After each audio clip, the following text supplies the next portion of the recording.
With no question, Laiatu Latu is the most refined pass rusher in the 2024 NFL draft class, and maybe the most refined pass rusher to come out of college that I've ever scouted. He has an extremely wide array of moves, starting with his go-to move, the cross chop, and including an inside swipe, swim, bull rush, dip and rip, push-pull, long arm, and others, including variations of sequencing multiple moves together or faking moves to transition into another. Pretty much every move he has, except his spin move, is a consistent winner. His hands are super quick and active, and he has excellent coordination to use his feet and hands to work in perfect tandem. Although he clearly has a plan of attack on every snap, he does an excellent job adjusting his pass rush plan to his opponent. Not just going into the snap with a plan that he feels like he needs to stick to, and then sticking to it. He'll use one move to set up the next and feel out his opponent throughout the game to keep finding what works best against them. That's to say that he counters both mentally, figuring out which move is best to win the rep and to set him up for the whole game, and physically, using quick, precise hands and refined footwork to finish each rep.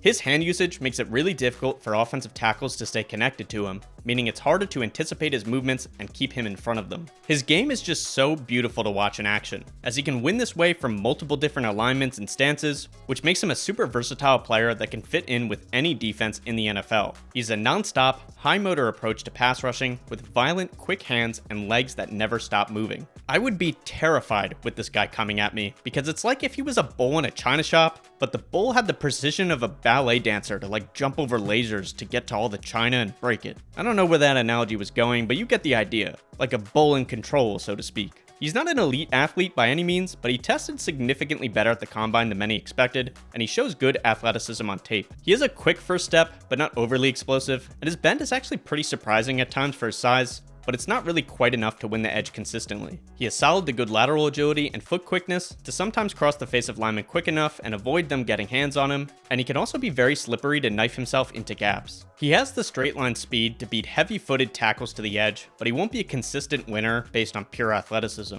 In the run game, he shows excellent hand usage as well, as he really takes advantage of blockers using poor angles with a swim move that he uses to stay in position, and other times he'll be able to stack and hold his ground to set the edge with a good powerful punch right into the offensive tackle's pads. Altogether, he's a player with excellent size and a very high floor as a pass rusher. In terms of weaknesses, we start with length. At 32 5/8, his arm length is only 19th percentile, which is problematic for any edge rusher for many reasons, but for him specifically, it can cause him to miss with his hands on some of his moves. As mentioned, he's not a fantastic athlete, and I found that he often lacked the closing burst and bend to finish off plays. He has a high cut frame, which caused it to be difficult to track down ball carriers in short areas, change direction quickly, and break down to make tackles in space. The combination of all of these things, the lack of length, the high cut frame, as well as the lack of closing speed and burst, causes him to struggle to finish winning reps on a consistent basis. He'll knife into the backfield only to have a running back outmaneuver him in the short area, or he'll get his hands on them and struggle to wrap up due to lack of length, or he'll approach the tackle a bit too high because he's not able to break down in space and he'll let the ball carrier slip underneath him.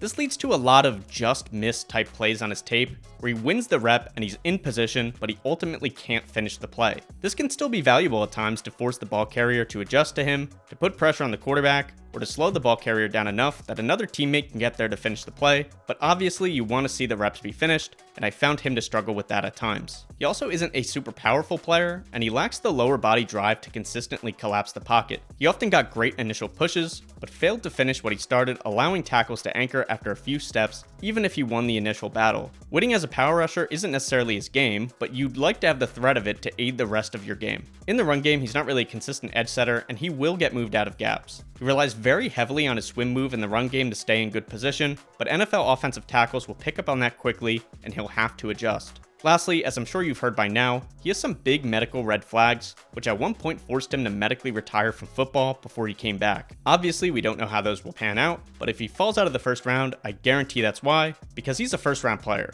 In terms of grade, I have Latu as a day 1 quality starter, with an upside grade of likely to remain a quality starter. I think he'll be good from day 1 and just continue to be good for his whole career, but his upside may be limited by his lack of finishing ability, his struggles in run defense, and his medical history. Thanks for watching this video on the second channel, I really appreciate it. If you guys want more rapid scouting reports, make sure to like and subscribe to this second channel. I'd also appreciate if you went over to the main channel and liked and subscribed for more in-depth film review. On that channel, I have scouting reports up of most of the top end prospects with a lot more film, and I go way more in depth as to their strengths and weaknesses. So if you'd like that, please check it out. Anyways, that's gonna be it guys. Later.